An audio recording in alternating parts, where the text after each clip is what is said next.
Welcome to How to Be a Humane Leader Without Losing Your Job. In this podcast, we dive into compassionate leadership in today's fast-paced business environment. With our experience and insights, we'll help you lead with heart while securing your career. Join us for engaging conversations and practical advice to elevate your leadership skills and make a real difference. I'm your host, Chris King, a Fortune 100 IT leader, alongside Roberto Torres, a seasoned startup engineering leader. Today, we will discuss what a humane leader can do to help their team members when they have a family member that is ill, such as a spouse, children, or their parents. Hey, Roberto, how you doing today? Hi, Chris. I'm great. How about you? Good. It's good to be back. This is a very hot topic right now. You know, a lot of workers have their baby boomer parents that are aging and need assistance, but it also sometimes can be a family member where they have a family member that maybe is going through a major illness, cancer or something like that, or heart attacks, those kinds of things.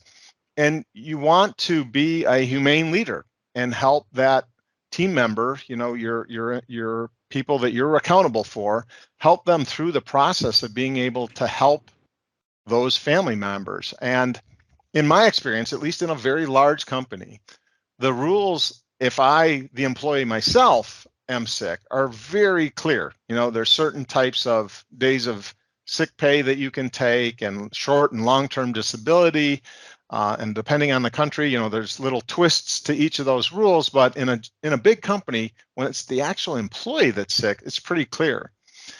When it's a family member where maybe the employee has to take extra time to take care of a sister, brother, mother, spouse, children, we have things called family leave in the United States, and many of the other countries had it too, but the rules are not quite as clear. And that's where really being a humane leader and trying to follow the rules, because the humane leader still got to follow the company policies and the country laws and state laws and things. But you want to be a humane leader and bend and flex them to the degree that you can to help the employee manage through that difficult time, because they are not going to be very productive if half their mind is worried about, you know, did my mom fall? Did my sister get the treatment that she needed? Did my child get the infusion of something or the medical care that they needed? If they're always constantly worried about that, they are not going to be very productive for you. So, you know, I think it's a really important topic right now, because a lot of leaders are facing do I be hard driving? Maybe we're facing an economic downturn and I need to get everything done, and don't have much compassion for that employee, or do they do everything they can plus a little bit more to help them? And I'm very much in the camp of, if you help that employee, they're going to give you 110% when they're fully back engaged after the illness or the crisis has passed. What do you think?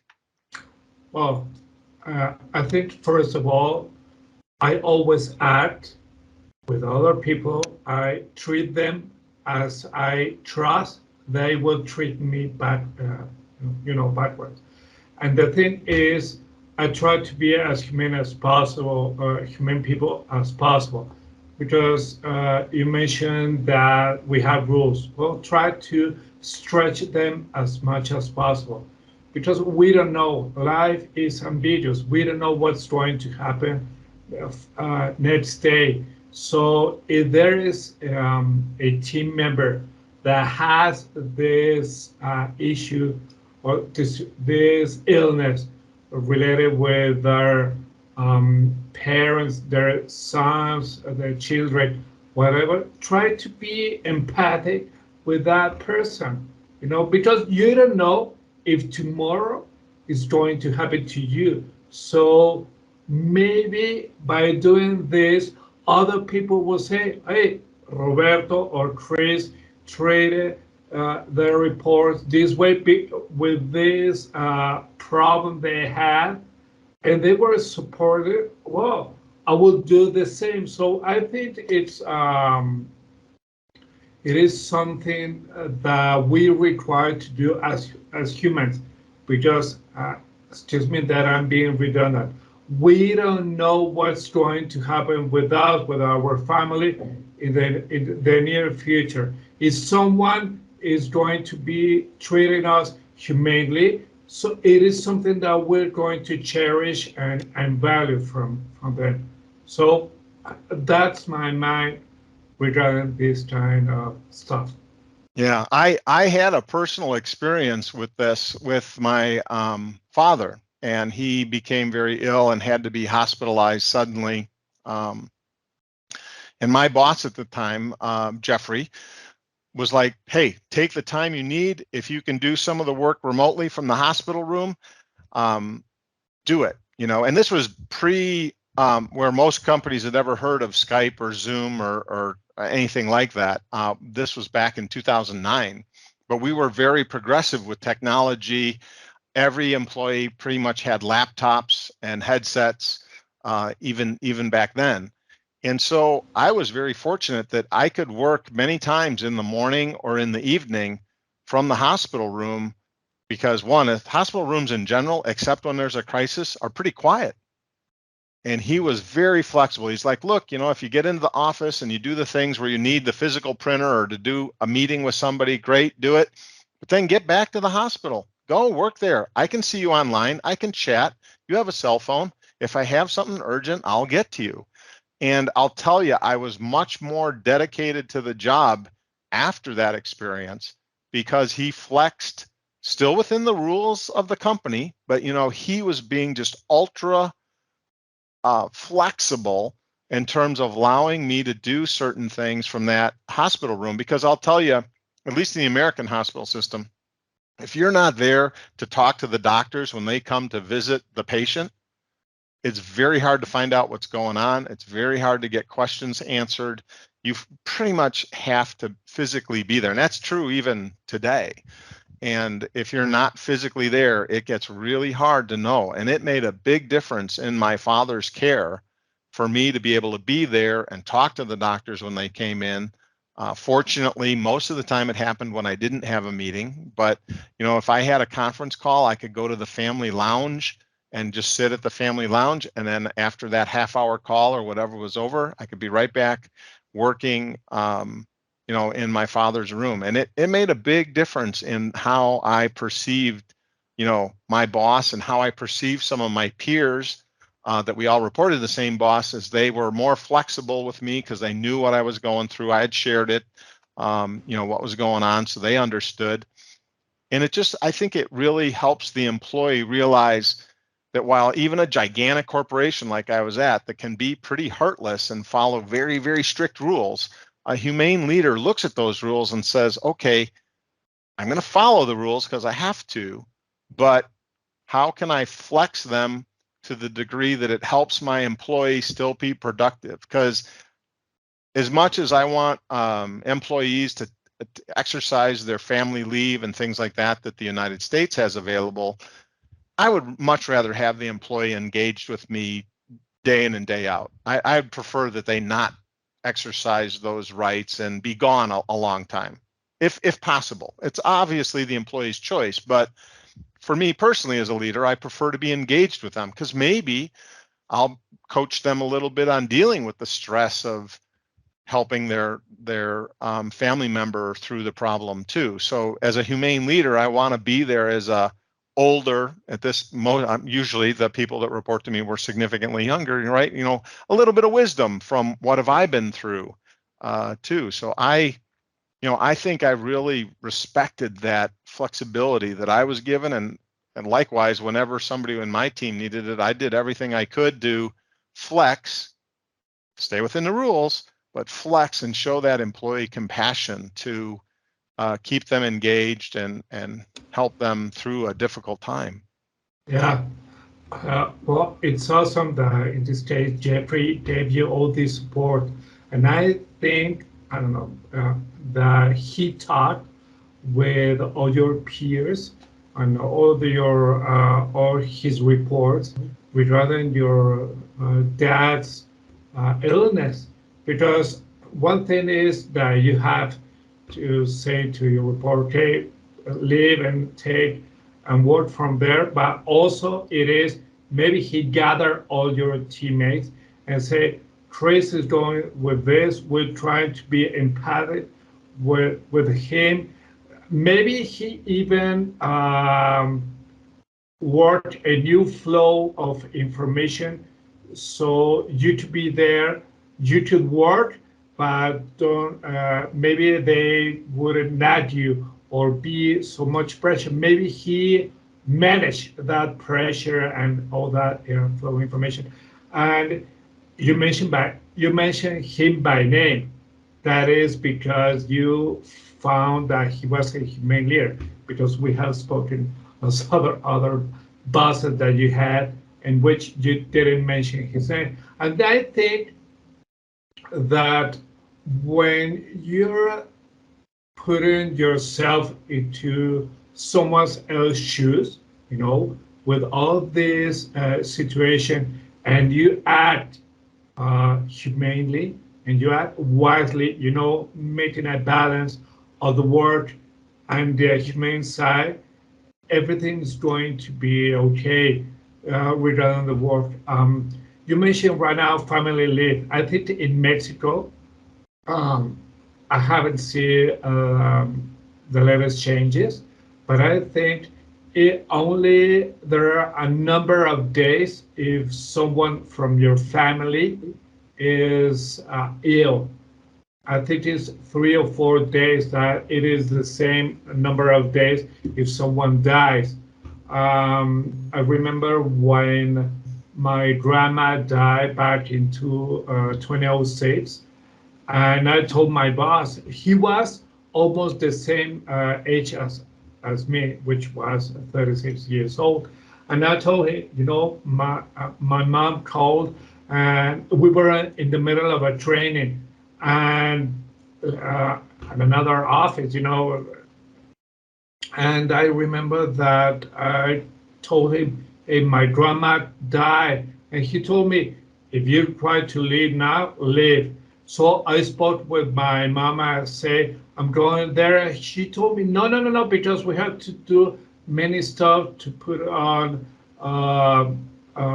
your grandma. Please come, I don't know, 5 or 6. So I came with my boss, and I told him, my mom said this, okay, please go into the training. I know that your mind will be far away. Try to be at the trainer, but if you require some time alone, go ahead. There is this office, this meeting room. It will be closed only to you. And this guy was empathetic. And I left, but I think it was a Thursday or a Friday. So I left back later on. But those kind of people were empathetic. And the thing is, let's talk about the opposite. What about all these people who aren't that, who say, oh, your grandma died? Sorry, dude, you must take to work. What is going on? How would you react with that? Because it is your leader, it is your boss. How would you react? I will feel like crap, actually, if this something happens to me. Yeah, no, I would too. I think my my workload would suddenly adjust to 8 hours and less per day somehow magically, that I would never have to work any more than 8 hours a day. And my LinkedIn profile would probably get a nice polish to it very quickly when someone would treat me like that. I think that that's an important step in humane leadership, right? Is recognizing when you see an example of what not to do too. Often we've talked about, hey, there were some good role models that we've had. Well, I certainly had seen in my experience in a gigantic company a lot of role models. Sometimes they weren't always my direct boss, but leaders that I absolutely knew, don't ever do that, because look at what this person is doing, this guy is doing, and his team hates him, and his team doesn't respect him, and his team is doing everything possible to make sure he's not successful and or look for other jobs. So sometimes the bad example teaches the humane leader things also, right? What not to be like. Don't be like that. But I think when you make the investment in the employee and you show your humane leadership skills and you work with them within the bounds that you can, 9 times out of 10, that investment will pay you back hundredfold. And not every time, right? So sometimes it's just not going to work out and something's going to go bad, and maybe the employee can't, even after the trauma is over, can't focus again. But that's not your fault as a humane leader. You should always be giving people that chance and opportunity, because I'll tell you, most of the time they're going to come back and recognize, wow, my boss pushes for goals and pushes to get things done, but when I'm really in a bind, he's there to help me be successful. And sometimes helping them be successful is giving them time to deal with a very difficult situation. Yes, and you will find out on the one-on-ones with your team members, because you will see how is everything going, and you will try to read from this person if she or he is going in track, if there is kind of deviation. I remember well back a couple of companies ago, I had this team member, this report that he had really big problems with his wife, and he wasn't focusing at all at the company. He was really good actually, but he didn't focus. So what I tried to do was to isolate him so he wouldn't be frustrated and someone would be frustrated with him, because he wouldn't interact correctly, he wouldn't do the things correctly, so he could be in his grief. And I'm not psychologist guy, but to be in his grave and to give him space, and he will react sooner or later. And he did. He took almost 3 weeks when he couldn't um, manage all these problems with his wife.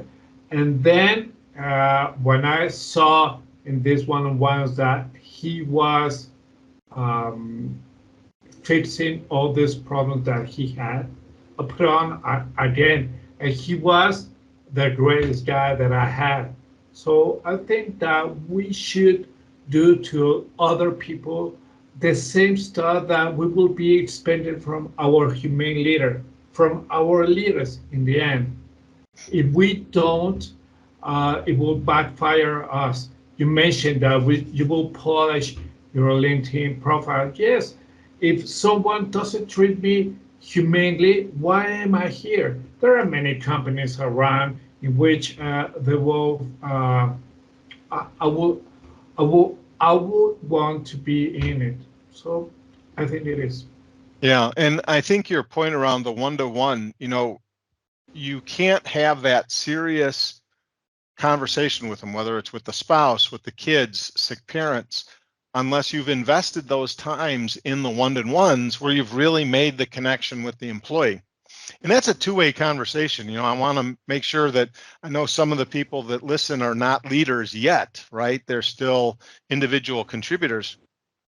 Is realize it's a two-way street. My father used to always say, you can't shake hands and make a relationship unless one of you goes more than 50%.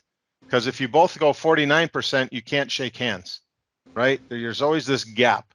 And so maybe your leader isn't fostering the relationship with you as the individual contributor yet. Well, work on it with the one-to-one with your boss, because you want that relationship established so that if the crisis occurs, you feel more comfortable in talking to your leader about, hey, I'm going to need some flexibility because of this situation. So humane leadership can be developed while you're an individual contributor.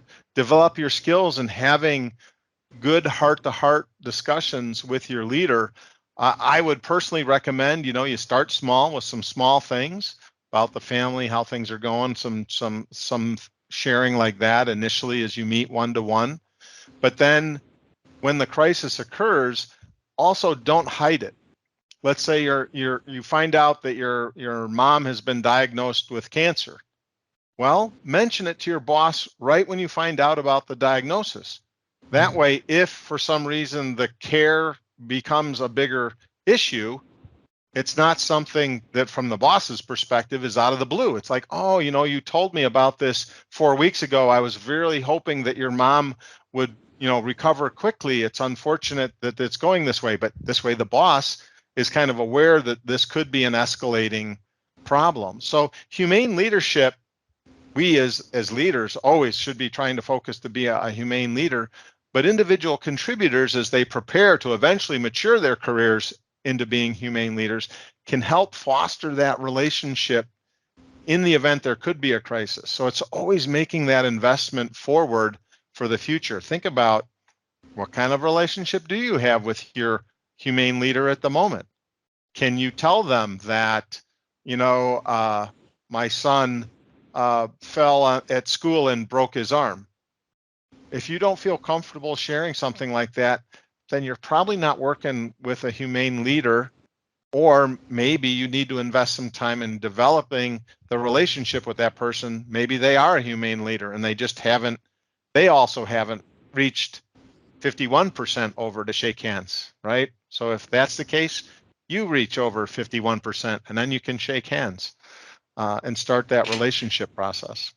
Yeah, I think that is an amazing, well, not amazing, it just means that word, but it is an actionable that you must do.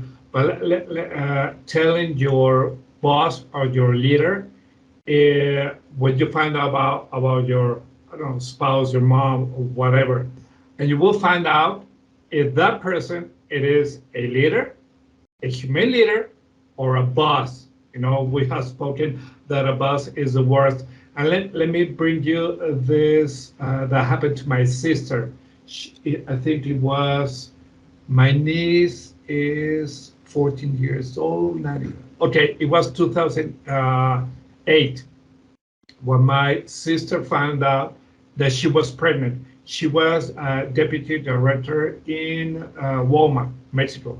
Okay, so she got with her boss and she told her, excited, hey, guess what? I'm pregnant. And this guy totally changed. What? Now, with everything that we're going through, with everything that we had to do, is it real? He was mad. Instead Wow. of, instead of, I don't know, maybe not happy, but happy for her, something like that.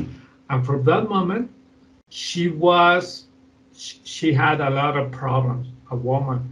And 1 month before she got birth, my niece, um, uh, got, she was Maternity leave. fired. Yeah, she Yeah, was fired. Wow. yeah.